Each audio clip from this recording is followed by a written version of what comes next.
লাখ লাখ মানুষকে সর্বশান্ত করে পথে বসাইয়ে আমি যে অবৈধ সম্পদের পাহাড় গড়িছি, শুনেছি সেই সম্পদ নাকি সরকার বাজেয়াপ্ত করে নিয়ে যাবে।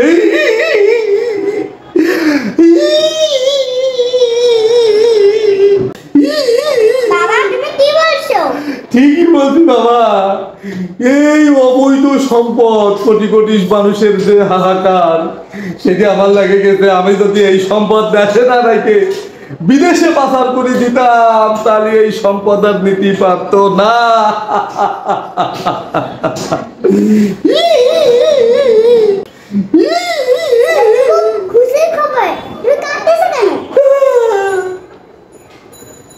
খুশির খবর মানে?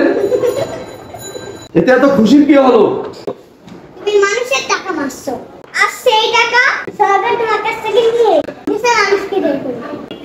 যদি বীজ দিয়ে বাজার করতে, তাহলে দেশ এবং দেশের মানুষ